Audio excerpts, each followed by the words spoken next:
না অতিরিক্ত রাইতে দেখা যায়। রাতে সরাসরি ওপেন মাঝে রাতে আগে দেখছি অনেক আগে, আমি তখন ওর থেকে ছোট, ও আরো ছোট। লা ইলাহা ইল্লাল্লাহু মুহাম্মাদুর রাসূলুল্লাহ লা ইলাহা ইল্লাহু আল হাইয়ুল কাইয়্যুম লা তাকুযু সিন্নাতু ওয়া লা নাওম লাহু মা ফিস সামাওয়াতি ওয়া মা ফিল আরদি আল্লাযী ইয়াসফা'u ইল্লা বিহি ইয়ালামু মা বাইনা আইদিহিম ওয়া কালফাহুম ওয়া লা ইউতিতুনা বিশাইইন মিন ইলমিহি ইল্লা বিমা শাআ ওয়া সা'a ফিস সামাওয়াতি ওয়া লা ইয়াদুহু ইদরিমুল আলিয়্যিল আযীম। আসসালামু আলাইকুম ওয়া রাহমাতুল্লাহ। আসসালামু আলাইকুম ওয়া রাহমাতুল্লাহ। বায়ান লাগাছে কি বলছস যে আমি আল্লাহ রাসূলকে ছাড়া আর যত দেখবে যত আপনি ডরাইবেন তত দিনের বেলাও দেখা যায় না দিনের বেলা দেখা যায়। যাক আর সাইডে ভিডিও থাকবে না। যে ব্যক্তিরা মানে বাবুরে এটা উড়ে আইতালি করছে সূরা পড়বে তারা কিছুই দেখবে না, তাদের কিছু সামনে আসতে পারবো না, 40 হাত দূরে থাকবে, এটাই বাস্তবতা। তাই তারপরে তো আমি পড়ে নিলাম মুস্ত করে লাগবে, আর দেখবি না। মুস্ত আছে আমি ধরে বাবু এই ছেলেটা নিয়ে আমার এটাতে পড়ে। তো ভাইয়েরা আসলে একটা গল্প শুনলাম যে এই জায়গাতে আমি সবসময় আইসা আসলে কয়দিন ধরে যে আমার পাশে দেখতেছেন পানি, এইখানে মাছ চাষ করে ছোটোখাটো একটা পুকুরের মতন, মানে বাড়ি হয়ে যাবে কয়দিন পরে। তো এক বাতিজা আমাকে ভয় দেখাচ্ছে, আমি বলছি ভয় দেখাচ্ছে না, ঘটনাটা সত্য যে এরা এখানে স্থানীয়ভাবে থাকে, এরা বলে দেখছে এরকম ঘটনা ঘটলো, আমি জানতে পারলাম আসলে কথাটা সত্যি। তো আমি কিছু কিছু কথা উড়ে ফেলাই দিই, মনে করি যে মিথ্যা, আমার ভয় দেখাচ্ছে, না ভয় না, এখন তো বাস্তবেই জানতে পারলাম। যাক সব কিছুই আল্লাহর পদার্থ, খোদা তাআলার হুকুম তারা গাছের পাতাও লড়ে না। তো আমি ভালো করলে তারা অবশ্যই আমার ক্ষতি করবে না ইনশাল্লাহ, এটাই আমার আশা। তো বিষয় হলো কোথায় যে আলামিন তুই যাস না আমার সাথে, ওইখানে একটু বৈশা থাকতে হবে, তুই যা তো আমার যে এই গল্প শুনাইছ। আরে না, যত ডরাবেন তত পারবো, আমি তো ভয় পাই নাই তো। আমি আইতুল কুচি করে আস্তে আস্তে কোনো পিছনে দাঁড়িয়ে নাচতে সামনে হাঁটা দেখা দেখা রাইতের 12টা 1টার দিকে, তখন কি জানি কয় তোর বাচ্চা তোর বাবুই তখন এটা ছিল। পরে তুই তোর দিকে কি গেছে গানা কি ছিল? আমার দেখছে আমি চেহারা দেখিনি, ওই পিছনে ফিরে আসিব, আমি যখন আবার ওদিকে গেছি আবার দিয়ে দিতে নাই। এই খবর না? তো শুনতে পারলেন গল্পটা। তো যাই হোক সব কিছু আল্লাহর হুকুম, কিন্তু আমি আল্লাহ রাসূলকে ছাড়া কোনো কিছুকে ভয় পাই না। আজও আমি যে কি বলবো যে আশা করি আমাকে দেখলে 40 হাত দূরে দূরে থাকবে। তো আমি কারো ক্ষতি করার মানুষ না, এরাও মানুষ ছিঁড়ে ভালো মন্দ, তো খোদা তাআলা যদি রহমত করে আর কি। জিন জাতি লইয়া আল্লাহ তাআলা কোরআনেই করে দিয়েছে। হ্যাঁ খোদা তাআলা রহমত করবো এইগুলা। আমরাও বাচ্চাটা নিয়ে আচ্ছা বাচ্চাটা তোমার কোলে অফ করো, আর বলার দরকার নাই, বাচ্চাটা আরে দোয়া করে দাও, আর বলার দরকার নেই, আলোচনা করো না। তো যাই হোক যার যার কাজ করবে নিজেরা সতর্ক থাকতে হবে, এটি সত্য কথা। তো ভাইয়েরা আসলে গল্পটা তো শুনলেনই, ভালো লাগলে একটা লাইক কমেন্ট দিয়ে সাথে থাকবেন, এমনকি দেখার সুযোগ দেবেন। আমি আউলে গেছি কথা। তো যাই হোক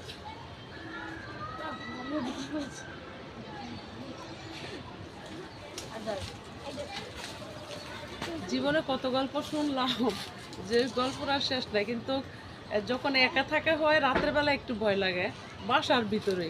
তো আমি তো এইসব রুমে রুমে দোয়া দুরুদ লাগাই রাখি, এটাও সত্যি, আমি দোয়া দুরুদ পড়ি। আর আমি তখন বাসায় কাজ করি, যে টিভির মধ্যে হোক আর ইয়ার মধ্যে হোক সবসময় দোয়া দুরুদ শুনি।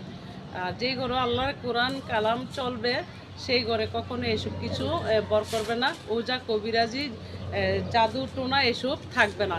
যে অনেকে বলে নিজে আমল করা দরকার, হ্যাঁ নিজে আমল করতে হবে, ঘরের মধ্যে কিছু আমল যে স্পষ্ট ভাষা কোরআন তাআলা ছাইরা রাখতে হবে। যে আমরা কি করি, একটা টিভি পাইছি সারাক্ষণ স্টার জলসা লইয়া পড়ে থাকি, নানান ইস্যু লইয়া পড়ে থাকি, ফেসবুক লইয়া পড়ে থাকি, এইগুলোই কিন্তু করি আমরা। আসলে উচিত যে কিছু সময় মেনে চলা, এমনকি আল্লাহ রাসূলের কিছু কোরআন তালাত লাগাই রাখা। যে আমি হাদিস জানি না, আমি আল্লাহকে ভয় পাই, এতে মনে হয় ভালো হয়, যে আমাদের জন্য ভালো, যার যেটা নিয়ম কারণ। তো সকলেই সতর্ক সাবধান হয়ে কিছু কিছু জিনিস মেনে চলাটাই ভালো মনে করি। তো আমি খারাপ করলে আমাকে খারাপ করবে, যে তাদের একটা চলাফেরার সময় আছে, সেই সময়টার মধ্যে যদি আমরা হাঁটা চলা করি তাদের হিংসা জাগতেই পারে। আমরা মানব জাতি, তবে কিন্তু তারা কিন্তু ভালো মন্দ মানুষও চিনি, এটাও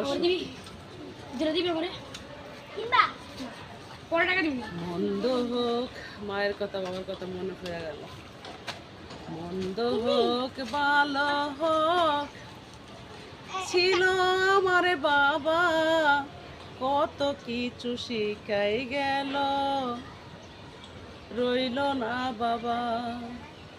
মন্দ হোক ভালো হোক ছিল আমার বাবা, কত কিছু শিখাই গেল, রইল না আমার বাবা। আছে আমার বাবার দোয়া, আছে মায়ের দোয়া, যতদিন থাকবো বেঁচে হবে না কিছু।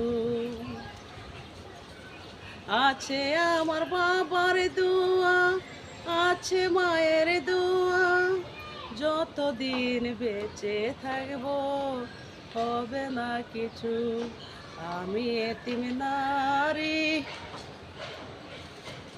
বাবার দোয়াই পড়ি, বেঁচে থাকবো যতদিন আমল করি আমি, বেঁচে থাকবো যতদিন আমল করবো আমি। মন্দ হোক ভালো হোক ছিল আমার বাবা, কত কিছু শিখাই গেল, রইল না বাবা। তো আমার বাপ আমাকে বলছিল যে আল্লাহর কাছে চাইয়া নাকি আমাকে পাইছে, আমার ভাইয়েরা হওয়ার পরে নাকি মন মলিন ছিল বাবা। তো সেই সময় বসে বসে অনেক কিছু আমাকে সতর্কবার্তা করছে, আমি কি বা আমি কি করলে আমার ভালো হবে, আমি এগুলো আসলে বুঝতাম না। এক কানাদা বলতো আর এক কানাদা শুয়ে যেত। যখনই আমার কিছু কিছু অদ্ভুত আমার বেলা ঘটনা ঘটে আর গুইটা যায়, তখনই আমি আমার বাপকে স্মরণ করি, আর ওই কথার